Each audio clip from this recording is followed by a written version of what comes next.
શ્રી કૃષ્ણ મિત્રો, સ્વાગત છે તમારું મારી યુટ્યુબ ચેનલ શ્રી હરિદર્શનમાં। હું અને મારા કાન્હાજી આપનું હાર્દિક સ્વાગત કરીએ છીએ। મિત્રો, આજે પુરુષોત્તમ માસનો 12મો દિવસ, ગૌ પૂજનનું ફળ એ આજની વાર્તાનું નામ છે। એક મોટા ઋષિ હતા, નદીએ કાંઠે આશ્રમ બાંધીને રહે। દિવસે વિદ્યાર્થીઓને ભણાવે અને રાત્રે પ્રભુ ભજન કરી આનંદમાં દિવસો વિતાવે। છેલ્લા કેટલાય દિવસથી ઋષિને નવાઈ લાગી। જ્યારે તે ઉઠીને જુએ ત્યારે આખોય આશ્રમ વાળી જોડીને ચોખ્ખો કરેલો હોય।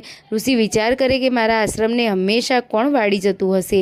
એક દિવસ તેઓ આખી રાત ઊંઘ્યા જ નહીં અને બરોબર જોઈ રહ્યા। વહેલી પરોઢે એક બાઈ આવી અને બાઈએ હાથમાં સાવરણું લઈને વાળવા માંડ્યું। આખો આશ્રમ વાળીને બાઈ ચાલવા લાગી। બાઈને જતી જોઈને ઋષિ બોલ્યા, બાઈ તું કોણ છે? ઊભી રહે।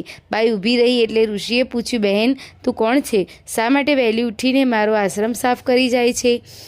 બાઈ હાથ જોડીને બોલી, મહારાજ હું એક રંગ ભીલડી છું। મારી પાસે ધન દોલત નથી એટલે હું પુણ્યદાન સી રીતે કરી શકું? પરભવનું માથું તો બાંધવું જ પડશે ને। ધન નથી એટલે બને તેટલી તનથી સેવા કરું છું, બીજું શું કરી શકું? ઋષિને બાઈ ઉપર દયા આવી એટલે તેણે આ મુમુક્ષ જીવને કહ્યું, બાઈ તારી નિસ્વાર્થ સેવાથી હું પ્રસન્ન થયો છું। તારે જે જોઈએ તે માંગ। મહારાજ મારે બીજું કંઈ નથી જોઈતું, આ કાયાનું કલ્યાણ થાય એવા માર્ગ બતાવો। ઋષિએ કહ્યું, 4 દિવસ પછી અધિક માસ બેસે છે, તે વેળા તું કંઈ નહીં કરે ને 7 વાર ગાયની પ્રદક્ષિણા કરીશ તો તેથી પણ તારા કાયાનું કલ્યાણ થશે અને તને હંમેશા એક અશ્વમેઘ યજ્ઞનું પુણ્ય પ્રાપ્ત થશે। 4 દિવસ વીતી ગયા। પુરુષોત્તમ માસ પૂરો શરૂ થયો। ભીલડીએ સવારે નાહી ધોઈ ગૌ માતાની પ્રદક્ષિણા કરવા માંડી। આમ આખોય પુરુષોત્તમ માસ તેણે ગૌ માતાની ખરા ભાવથી સેવા કરી। પુરુષોત્તમ માસ પૂરો થયો એવામાં ત્યાંના રાજકુંવરને રક્તપિત્ત કોઢ નીકળ્યો। આખા શરીરે પાક પરું વહ્યા કરે। ઘણા વૈદ્યોને દવા કરી પણ કેમ કરી કુંવરને સારું થાય નહીં। છેવટે રાજાએ પંડિતોની સલાહ લીધી। પંડિતોએ કહ્યું, રાજન, જો કોઈ 5 અશ્વમેઘ યજ્ઞનું ફળ કુંવરને અર્પણ કરે તો તેમનો રોગ મટે।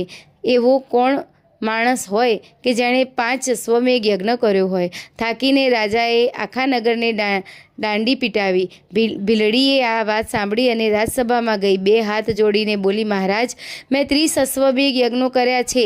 આપની આજ્ઞા હોય તો હું 5 અશ્વમેઘ યજ્ઞોનું પુણ્ય રાજકુમાર માટે અર્પણ કરું। ભીલડીની વાત સાંભળી આખી સભા આશ્ચર્યમુગ્ધ થઈ ગઈ। કોઈ પંડિત ભીલડીની વાત ન માને છતાં રાજાએ રાજપુરોહિતને કહ્યું, બાઈની ઈચ્છા છે તો ભલે સંકલ્પ તો મુકાવો। રાજપુરોહિતે ભીલડીને પાસે વિધિપૂર્વક સંકલ્પ મુકાવ્યો। ત્યાં તો રાજકુમારના શરીરે ટાઢક વળી અને કોઢ અદૃશ્ય થઈ ગયા। પંડિતોએ ભીલડીના હાથ જોડીને પૂછ્યું, બહેન તે ક્યારે અશ્વમેઘ યજ્ઞ કર્યા હતા? ભીલડી બોલી, પુરુષોત્તમ માસમાં એક દિવસ 7 વાર ગૌ માતાની પ્રદક્ષિણા કરી હતી। પુરુષોત્તમ માસમાં 7 વાર ગાયની પ્રદક્ષિણા કરવાથી અશ્વમેઘ યજ્ઞનું ફળ મળે છે અને તે તમે નથી જાણતા? તમે તો પંડિત છો। પંડિતોની ભીલડીની વાત વિનયપૂર્વક સ્વીકારી। રાજકુમારનું શરીર કંચનવર્ણું બની ગયું। ત્યારથી રાજાએ, રાણીને, પંડિતોએ અને આખી રાજસભાએ હવેથી અધિક માસનું વ્રત કરવાનો સંકલ્પ કર્યો। મિત્રો, આ હતી પુરુષોત્તમ માસના 12મા દિવસની વાર્તા। ફરી નવી વાર્તા સાથે મળીશું, ત્યાં સુધી મને રજા આપશો। જય શ્રી કૃષ્ણ।